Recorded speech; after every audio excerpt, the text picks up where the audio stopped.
Segundo o dicionário, prodígio significa pessoa que apresenta alguma habilidade ou talento fora do comum. E não é necessário muito para a gente pensar em inúmeros exemplos da ficção que se encaixem nessa categoria. Afinal, quando estamos falando sobretudo de obras épicas ou minimamente fantásticas, que envolvem coisas como superpoderes ou grande inteligência, personagens que se encaixem nesse arquétipo vão brotar de qualquer lugar. Mas para mim sempre foi muito interessante analisar a psique, a psicologia do prodígio. Afinal, essa figura só entende que é poderosa e tem um talento a mais do que os outros que o circundam por causa exatamente dos outros. É o referencial que faz um prodígio. Portanto, a maioria das pessoas em volta, a sociedade em volta desse personagem, sempre vai ter receios quanto a ele. Sempre vai esperar muito dele, ao mesmo tempo ter cuidado para esse cara não ir pro lado contrário a eles, além de, obviamente, essa cobrança se transportar para o próprio prodígio. Ele se cobrar e ele não aceitar menos do que ele pode entregar. Porém, para mim, Itadori Yuji, o protagonista de Jujutsu Kaisen, é um perfeito exemplo de um prodígio fora da caixa. Estamos falando aqui de uma obra que é recheada de prodígios, né? Yuto Kotsu, o Megumi, o próprio Gojo. Esse, na verdade, é um trope, um arquétipo muito comum em animes, sobretudo os Battle Shonens, os famosos animes de lutinha. Tem que sempre existir um prodígio, alguém que sabe manipular muito melhor as habilidades, os poderes do mundo que os outros. Isso é basicamente uma marca registrada desse tipo de mídia. Mas antes de falar desse personagem, eu tenho que te avisar que esse vídeo conterá spoilers de Jujutsu Kaisen do mangá também, então esteja avisado. Uma das coisas mais importantes dessa obra e o que faz ela dar tão certo é a construção do seu mundo. O universo de Jujutsu Kaisen parece, né, meio superficial, é basicamente o Japão um pouquinho deturpado, mas a parada fica realmente interessante quando a gente percebe a complexidade da sociedade de Jujutsu. O que são os feiticeiros Jutsu, os xamãs e o que eles enfrentam, né? A maioria deles não consegue passar da adolescência,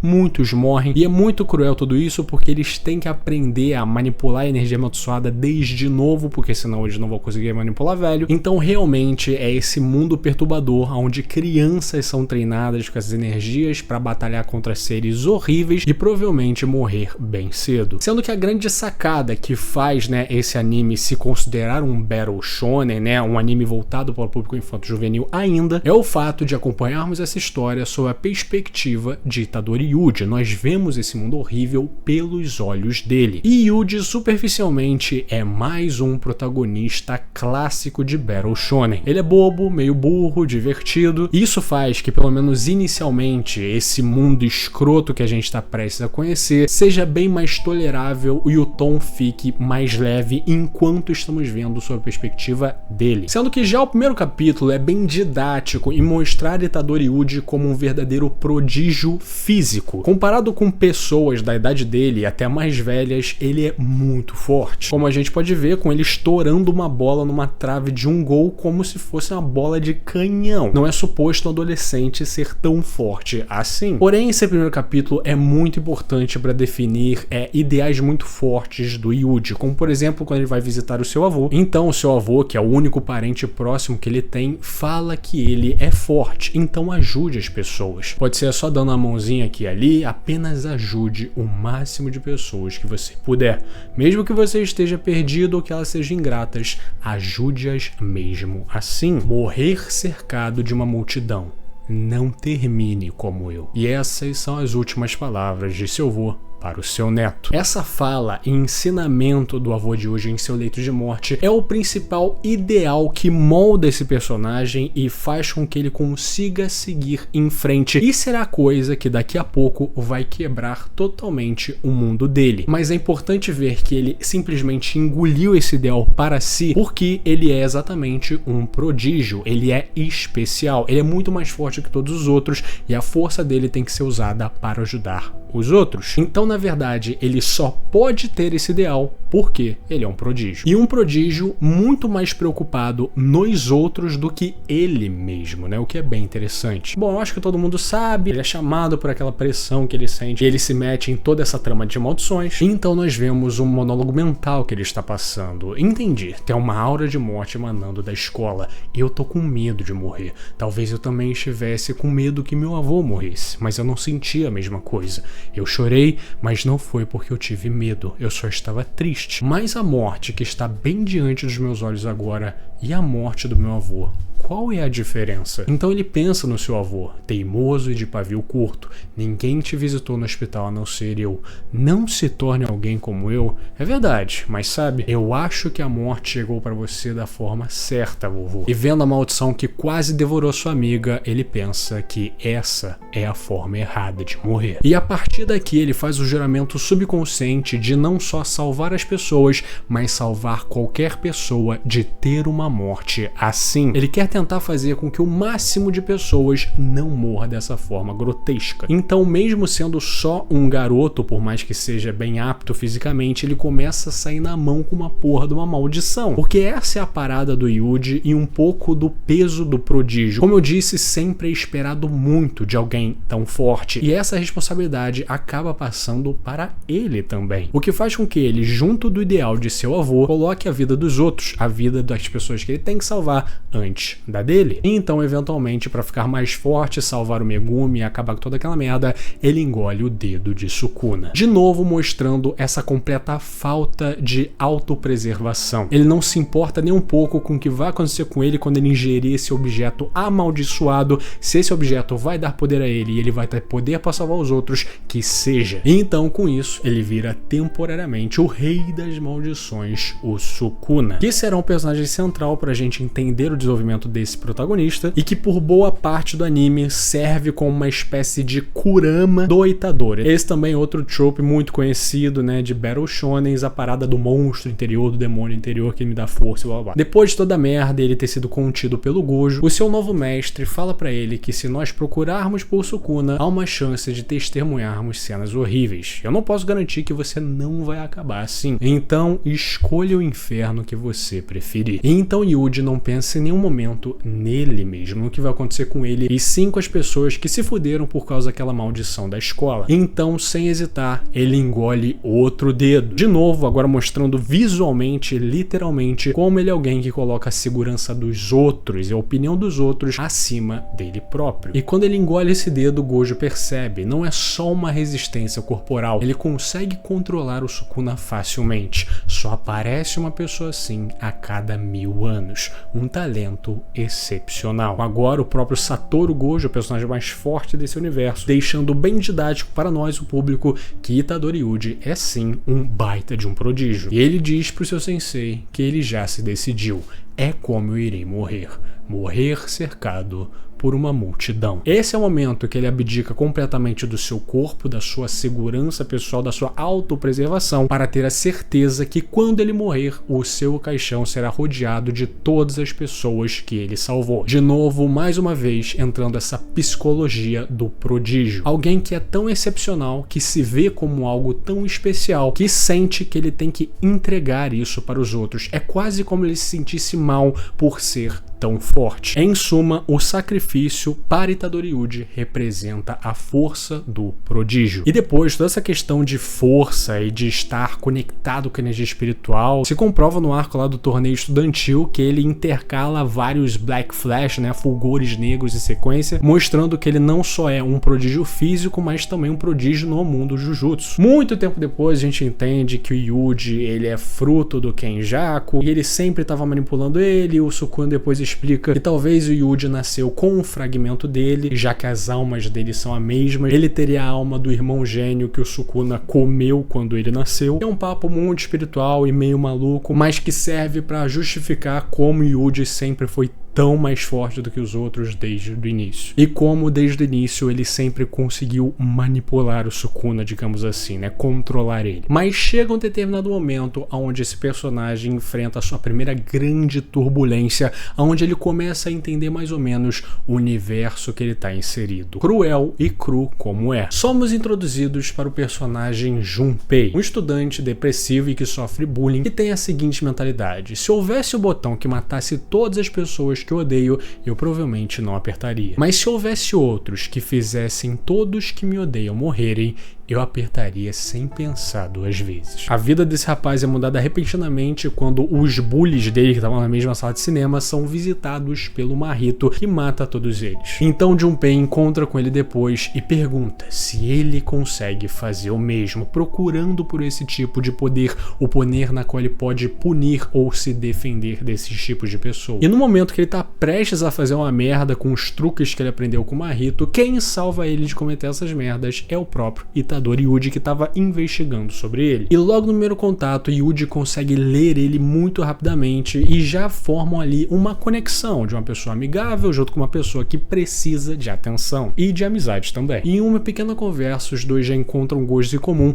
e já se tornam aqueles amigos adolescentes, aquela amizade mais infantil, mais inocente, onde não tem nenhuma outra intenção por trás, só 2 pessoas que se conheceram, se gostaram e tamo aí. E o Yuji fica tão amigo de Junpei que ele vai pra casa dele e ele fica lá com a mãe dele, que é uma baita mãe legal, e nesse momento o Junpei ele sai daquele poço que ele tava de odeio todo mundo, caralho, e agora ele vê, né, o quanto a vida pode ser bela, o quanto a vida pode ser leve, que ele tem muita sorte de ter o que tem. E conversando com o Yuji, ele pergunta pra ele se, como um feiticeiro Jujutsu, ele já matou alguém. Yuji diz que não, e ele ainda fala, eu não acho que eu escolheria matar. Junpei fala, por quê? E se a situação pedir isso? Yuji diz que se eu matar alguém, a escolha de matar se tornará parte da minha vida. O valor de uma vida se tornará ambíguo, e eu temo acabar esquecendo o valor daqueles que eu amo, mostrando exatamente o quão idealista é Yuji Itadori, pelo menos no começo de sua carreira. Ele é alguém que valoriza ao máximo a vida, ao caminho da redenção, ele acha que ninguém merece morrer, mas lembre-se que estamos falando de Jujutsu Kaisen, e aquele universo que eu já descrevi, ou seja, as coisas não vão ficar bonitas daqui pra frente. Dito e feito, depois de ter sido manipulado por Mahito, o mesmo transforma numa maldição disfórmica e bizarra. Tudo isso na frente de Itadori Yuji, seu recém-amigo. Yuji consegue conter a maldição de Junpei e implora pra Sukuna, eu faço qualquer coisa que você quiser, mas por favor, cure o Junpei. E o seu demônio interior fala que se recusa. Esse é o momento que ele entende que Sukuna não é só um cara mal-humorado que vai virar amiguinho dele com o tempo, e sim o rei das maldições, que tá pouco se fudendo com a vida de um moleque de merda que nem o Junpei, principalmente se tratando de um amigo do Itadori, que é outro moleque que ele despreza. E esse é o momento que, segurando seu amigo recém-transformado, ele vê essas 2 maldições rirem dele. O seu demônio interior e a maldição Mahito se acabando de rir com a impotência humana de Itadori. Ah, é verdade, eu me esqueci. Não importa o que, eles são maldições. Se antes ele achava que toda vida tinha valor, ele tinha pena de maldições e coisas do tipo, agora ele entende. O mundo Jujutsu é como é porque as maldições não se importam com os humanos. Então, delas, eu não posso esperar nada a não ser desprezo. Então Yuji é forçado a ver seu amigo recém-transformado morrer na sua frente, vítima da força pura do Yuji que estava tentando conter ele. Isso foi o suficiente para matar essa maldição, mostrando um tema que será bem recorrente, que é o fardo da força, né? Outra questão de um prodígio. E agora ele olha para Mahito e diz que vai matar ele. E Mahito até corrige, você não quer dizer exorcizar, não? Porque essa é a visão emocional e inocente de alguém que recém entrou nesse mundo. Ele ainda não consegue desassociar ainda mais maldições humanoides como Mahito de coisas que diferem tanto de humanos. Ele ainda não tem esse tipo de mentalidade, mas esse evento é o primeiro que realmente abala muito a sua psique. Porém agora vamos entrar no melhor arco dessa obra, na minha opinião, o arco de Shibuya, que para Itadori Yuji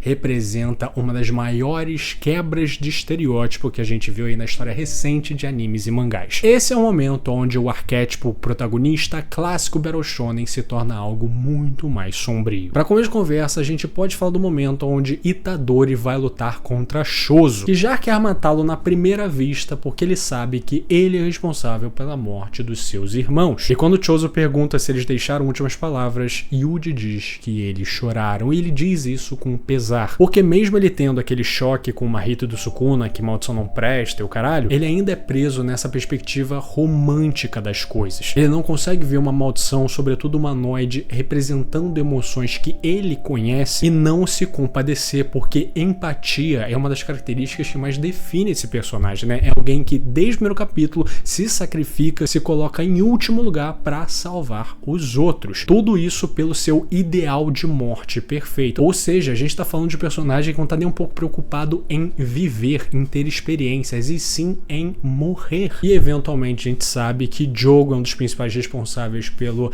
entre aspas, recitação de Sukuna, botando vários dedos ao mesmo tempo. Então a gente vê o show que o Sukuna faz, não só com o Jogo, mas também com o Mahoraga, destruindo quase que completamente o que um dia foi Shibuya, matando muita gente no processo. E sadicamente, antes de se transformar e dar o controle para Yuji Itadori, ele fala para ele dar uma boa olhada na cratera que ele fez, né, da sua expansão de domínio absurda. Esse é o momento que Yuji quebra muito, ele fica desesperado e ele de novo pensa nos seus ideais, pensa naquilo que o moveu para frente, a parada da morte digna, de morrer ajudando os outros, e agora ele foi obrigado a ver o seu demônio interior matando uma quantidade escrota de pessoas. E esse é o momento onde tudo clica. Ele finalmente entende o mundo que está inserido, um mundo cinza, cruel e injusto. E ele nada mais é do que mais uma parte desse mundo. Esse é o momento da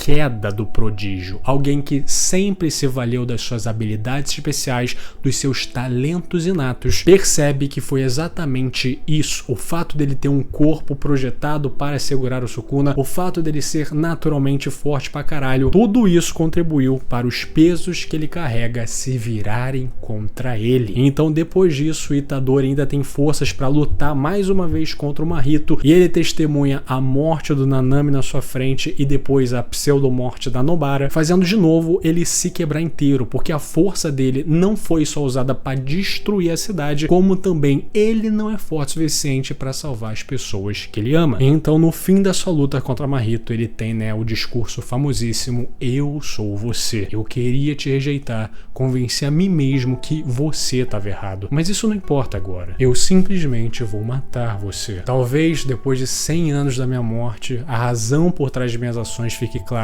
No grande esquema das coisas, eu talvez não passe de uma mera engrenagem, mas eu vou continuar matando maldições até quando eu puder. Esse é meu papel nisso tudo. A visão romântica, o preto e branco, ele tá certo porque é um feiticeiro, Mahito está errado porque é uma maldição, isso não existe mais. Ele entende que maldições e humanos são iguais. São agentes um contra o outro lutando em uma guerra que não vai acabar por causa dele. Essa é a marca que ideais, ser idealista no mundo de Jujutsu Kaisen só vai te causar a queda. Existe paralelo muito grande entre essa cena e a cena, né, do Suguru Geto, onde ele percebe o quanto o mundo é podre e que talvez maldições e pessoas inteiradas no mundo Jujutsu sejam mais humanas que os humanos de fato. Yuji entende que se ele quiser ter força para continuar, ele vai ter que entrar nessa mentalidade. Com a gente culminando em um dos painéis mais fantásticos que essa obra de Akutami já produziu, onde Mahito foge como um coelho e Itadori vai atrás dele como um lobo, representando exatamente essa inversão. Até então Yuji era o herói, era a vítima desse mundo, e Mahito era o causador de tudo isso, e agora a gente vê o contrário, é literalmente a presa fugindo do predador, a criatura felpuda e inocente. Afinal, o Mahito era considerado uma maldição criança, né? Ele não fazia por mal, ele fazia porque ele queria, fugindo daquele que verdadeiramente tem a intenção de matar, que quer o pior. E essa cena fica mais profunda ainda quando o Mahito, ele se diz, né, como uma maldição nascido das entranhas daqueles que odeiam e temem outros humanos. Ele nada mais é do que uma maldição humana. Ele serve para representar o lado oculto da humanidade, né? O lado que ninguém quer reconhecer. E ele escancara isso para o Yuji Itadori uma série de vezes, e é nessa cena que ele aceita finalmente. Então depois disso a gente parte para o mangá com toda a trama do jogo de abate e depois, né, da luta de geral contra o Sukuna. Sendo um dos pontos mais importantes para citar aqui e que representa uma mudança severa no personagem Itadori Yuji, é quando Sukuna pula do corpo de Yuji para o corpo de Megumi, revelando seu plano desde o início, que era de possuir o moleque que tinha, né, o Mahoraga no seu arsenal. E esse momento representa mais uma quebra grande, inclusive acho que Jeku também aqui quebrou uma regra não escrita dos Battle Shonens, que é fazer com que o demônio interior não fique amigão de quem é o seu receptáculo. Isso mostra pra nós, mas principalmente para Yuji, que ele não é tão especial quanto ele acha. É ele meio que voltando pra ser só mais um feiticeiro forte e não mais aquele cara que tem um diferencial. Porém, na minha opinião, é nesse momento que ele se prova verdadeiramente como um prodígio. Porque depois de Sukuna possuir o Megumi, ele tenta cortar o Itadori e, meu irmão, o bicho não cede. Mostrando que mesmo sem o Sukuna, o cara é um absurdo. Ele é forte naturalmente. Não é o Sukuna que dava isso a ele. É essa desambiguação da gente sempre achar que o Itadori é forte por causa do Sukuna. Não. Agora ele tá construindo um caminho próprio. E depois da morte do Gojo, inúmeros vai e vem, finalmente Yuji contra o Sukuna acontece e a gente tem a expansão de domínio de Yuji. Eu lembro que quando foi lançado, esse foi um dos capítulos que mais deixou a galera confusa, porque todo mundo esperava que a expansão do domínio de Yuji seria, sei lá, um ringue de luta com o Sukuna de boxeador e o Yuji também, bora lutar, ou uma coisa mais ofensiva e blá blá blá, mas na verdade é uma expansão de domínio que colocava o Sukuna vendo o mundo sob a perspectiva do Yuji, fazendo coisas divertidas, olhando para memórias da família dele, mostrando como a vida de um humano é. E depois de muita conversa, o Sukuna pergunta pro Yuji: aonde você tá tentando chegar com essa merda toda? Então Yuji diz o seguinte: eu costumava pensar até recentemente que entender e cumprir o seu papel era o que significava viver, e que se você morrer cumprindo esse papel, eu diria que você teve uma morte adequada. Mas agora eu sinto que isso não está certo. Ele finalmente admite que o ideal de seu avô e tudo mais não se aplica a ele, à realidade que ele vive. Papéis como passear com um cachorro, sustentar uma família, nada disso realmente importa. Mesmo que não existissem esses papéis e você apenas coma, cague, durma ou estiver acamado com a doença, e sua vida está desconectada de todos os outros e não deixa nada para trás, mesmo que apenas fragmentos de memórias estejam vagando por aí, a vida de uma pessoa ainda tem um valor além das memórias que criam sua identidade. Não é sobre como você morre. Eu só não podia perdoar alguém que agisse como se esses valores não existissem. Sukuna, eu te abomino. Mas pessoas não são ferramentas, então não nascemos com papéis pré-determinados. Eu não posso discernir realmente quem é o cara bom e o cara mau. Eu posso ser o que está errado. É por isso que eu queria que você visse e entendesse sobre as pessoas além de você, nas quais você não consegue ver o valor. Por isso que levou ele para esse domínio, né, de uma vida mundana de um humano. Mas Sukuna diz que não sente nada. Eu entendo o que você está dizendo, mas ainda assim não sinto nada com o que você está falando. Se eu tivesse que falar algo, seria que estou chocado com a sua covardia. Quanto à sua raiva ou ódio por mim, é realmente só isso? E Sukuna percebe e pergunta: você tá com pena de mim? Pena por ser alguém que não compreende emoções humanas, relações humanas, que nunca teve nada relacionado a isso, que nunca vai conseguir ver valor numa pessoa a não ser que ela seja forte ou poderosa. O domínio de expansão do Yuji é confuso, é controverso, não é todo mundo que gosta, mas na minha opinião é um desenvolvimento incrível para esse personagem. É um personagem em tremenda desconstrução desde o primeiro momento. A gente vê ele começando como esse garoto radiante, clássico de um Battle Shonen, blá blá blá. Depois, com o Junpei, ele vê o quanto as maldições podem ser cruéis e como esse mundo trata mal os feiticeiros Jujutsu. E com Shibuya, ele entende: o mundo é cinza. Não existe coisas como mocinhos e vilões. Todos nós somos peças de um tabuleiro, peças de uma engrenagem, e talvez as nossas mortes tenham sentido, mas o aqui e o agora, eu só quero fazer o meu trabalho. E por fim, com esse domínio de expansão, ele admite tudo isso. Admite o quanto ele tem sido ingênuo, mas ainda assim vê o mundo de maneira positiva, dizendo que mesmo o vagabundo, o cara que não fez nada pra ninguém, existe alguma espécie de valor nessa vida. E na minha opinião, o mais impactante disso tudo é que eu acredito que o domínio de expansão do Yuji foi pensado só só para o Sukuna. Não é como se fosse um nome de expansão que ele vai usar com vários inimigos em várias circunstâncias. A emoção e identidade do Itadori tá tão conectada com o Rei das Maldições que ele não pensa em nenhum outro jeito de conter ele, que não por fazer ele entender forçadamente o que é ser humano e tentar mostrar talvez as experiências que ele perdeu sendo esse bicho desde sempre. As amizades, os momentos, as experiências, as coisas superficiais. Porém, infelizmente, esse final que poderia ter sido muito bom é estragado com decisões precipitadas do autor que estava sofrendo com um burnout fudido, voltando com personagens dos acréscimos do segundo tempo e se desfocando da trajetória dos dois, do Itadori e do Sukuna, que já tinha sido interrompido por outra merda horrível desse mangá, que é a merda do Gota. O Yuta com a habilidade do Kenja controlando o corpo do Gojo, que é uma merda, fazendo com que essa batalha dos dois, que não é só física, mas psicológica, mental, filosófica, não tivesse tanto peso assim. E no final você ainda é obrigado a ver o Itadori falando com o Paul Sukuna da mesma maneira com o Mahito, sendo que são discursos que não fazem sentido. Esse discurso do Você Sou Eu com o Mahito faz sentido, com o Sukuna não, amigão. Então assim, eu não vou me alongar, eu já falei algumas vezes nesse canal o quanto eu desprezo esse final de Jujutsu Kaisen e o quanto ele é apressado demais e se desvirtua demais, mas de qualquer maneira isso não apaga o arco de desenvolvimento incrível que esse personagem teve. Itadori Yuji é um personagem extremamente peculiar, pois representa uma quebra do estereótipo, não só do estereótipo protagonista clássico de Battle Shonen, como também o estereótipo do prodígio. O fato dele ser tão talentoso, tão forte, tão capaz, várias vezes se mostra um problema, um fardo, algo que ajuda ele a obter vários traumas e fazer com que o ideal dele sempre seja testado. Com o passar do tempo ele se torna complexo, sombrio, com inúmeras camadas, fazendo as coisas que ele disse lá no primeiro capítulo, que pareciam ser o papo de um jovem idealista que tem sonhos e objetivos, que nem qualquer protagonista de Battle Shonen, tenha um teor muito mais denso no contexto que está inserido, e mostra, né, que a força do prodígio representa o seu fim de várias maneiras diferentes. Um personagem que viveu para se sacrificar e no fim entende que o seu sacrifício não tem